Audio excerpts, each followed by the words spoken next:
Assalamualaikum warahmatullahi wabarakatuh. Pembunuhan Sayyidina Utsman telah menjadi sejarah kelam menyedihkan dalam peradaban Islam. Peristiwa ini menjadi sejarah yang menuai gejolak politik berdarah di zamannya. Sosok Sayyidina Utsman bin Affan sendiri dikenal sebagai sahabat Rasulullah yang luar biasa. Semangat perjuangan beliau dalam meluhurkan agama Islam tidak diragukan lagi. Pasalnya kedekatan sahabat Utsman dengan Rasulullah ini telah membentuk karakter sahabat Utsman sebagai sosok gagah pemberani yang selalu siap berlaga menyebarkan agama Islam yang hak.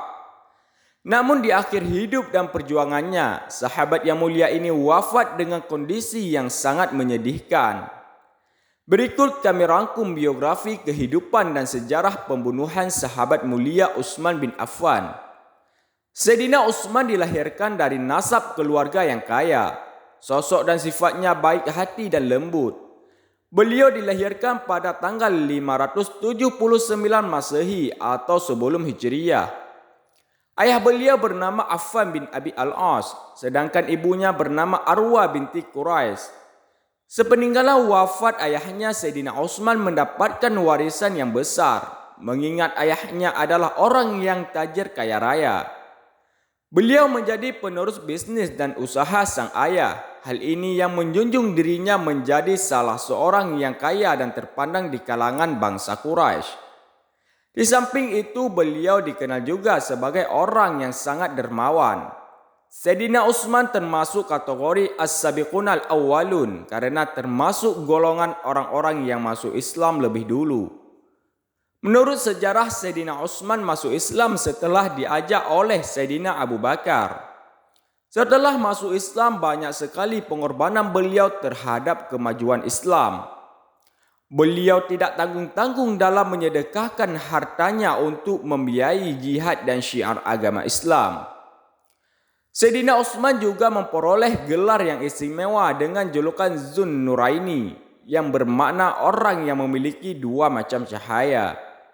Gelar ini diberikan lantaran Sayyidina Utsman mempersunting puteri Rasulullah yang bernama Ummu Kulsum dan Ruqayyah.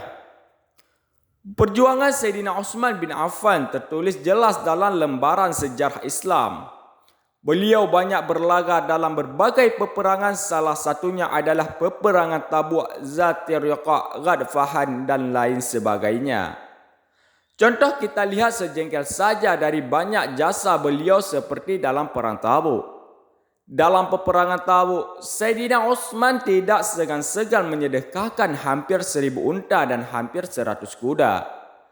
Ditambah lagi beliau juga mentasarufkan uang 1000 dirham untuk biaya peperangan itu. Ketika kondisi umat muslim kesulitan dan banyak tempat mengalami kekeringan, beliau menjadi garda terdepan dalam membantu rakyat jelata dengan memberikan tontonan gandum yang dibawa menggunakan unta sebanyak 1000 ekor. Membeli sumur untuk digunakan khalayak umum dan masyarakat yang membutuhkan. Subhanallah. Setelah sepeninggalan wafat kedua sahabatnya yang telah mendahului, Sayyidina Utsman lalu diangkat menjadi khalifah ketiga. Pengangkatan beliau menjadi pemimpin Islam setelah mendapat banyak dukungan suara dari banyak kalangan muslim. Beliau menjadi khalifah di masa yang sudah lumayan tua, yaitu pada umur 70 tahun. Keputusan ini menjadikan beliau satu-satunya khalifah yang tertua di antara yang lainnya. Khalifah Utsman menjadi pemimpin umat di saat struktur mapan dan baik. Namun di akhir masa kepemimpinannya banyak sekali para penentang atas kebijakan yang diberlakukan Sayyidina Utsman. Dari sinilah melahirkan banyak sekali pemberontakan di mana-mana. Mereka berusaha menggulingkan kekuasaan dan pemerintahan Khalifah Utsman. Para pemberontak tak segan-segan melakukan berbagai macam perlawanan dan tekanan. Tepat pada hari Jumat yang bertepatan dengan tanggal 12 Zulhijjah tahun 35 Hijriyah, akhirnya terjadi peristiwa yang sangat pahit. Pengepungan terjadi di kediaman rumah Khalifah Utsman. Saat itu sayangnya sebagian sahabat-sahabat lainnya sedang berangkat ke Mekah untuk menunaikan ibadah haji. Di dalam rumah, Khalifah Utsman sedang melakukan aktivitas ibadah membaca Al-Quran dan dalam kondisi berpuasa. Setelah tahu bahwa dirinya dikepung banyak orang, maka Sayyidina Utsman memberikan perintah. Beliau menyuruh pintu rumahnya untuk dibuka dengan menaruh secercah harapan para pengepung tidak anarkis terhadap beliau yang sedang beribadah membaca Al-Quran. Tetapi nafsu setan sudah merasuk dalam jiwa para pengepung dan pemberontak. Salah seorang di antara mereka masuk untuk membunuh Khalifah Utsman. Dia mendekati Khalifah Utsman dengan menarik jenggotnya. Sang khalifah dengan santainya berkata, "Kamu jangan sentuh jenggotku ini, sebab dahulu bapakmu begitu menghormati ini jenggot." Akhirnya orang itu lalu pergi keluar meninggalkan khalifah. Kemudian datanglah orang beringas dari golongan Bani Sadus. Dia masuk lalu mencekik leher sang khalifah yang sudah tua itu. Kejadian ini membuat sang khalifah sulit bernafas. Tak selang lama tiba-tiba orang itu menebas Sayyidina Utsman dengan pedangnya yang tajam. Seketika sang khalifah melindungi diri dengan tangan.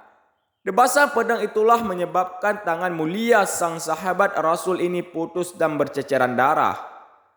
Orang beringas itu tidak menghiraukan kemuliaan sang khalifah.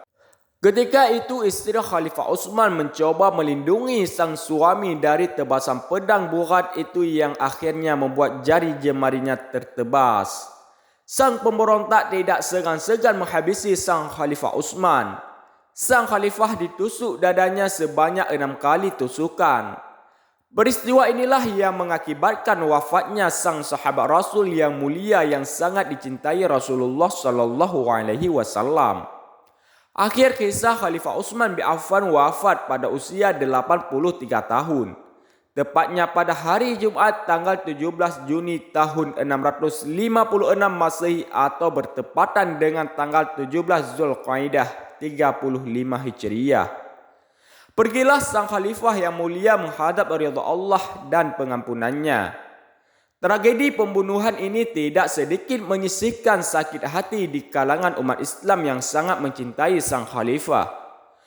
Pembunuhan sang sahabat Rasul ini banyak mendapat kecaman dari berbagai pihak. Karena jelas Khalifah Utsman adalah sahabat Rasulullah yang sangat dekat dengan sang Rasul dan sangat dicintainya.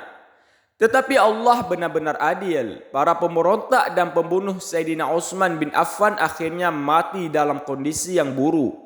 Mereka ada yang terbunuh, ditikam dan lain sebagainya. Inilah akibat mereka memusuhi para kekasih Allah Subhanahu wa taala yang sangat mulia.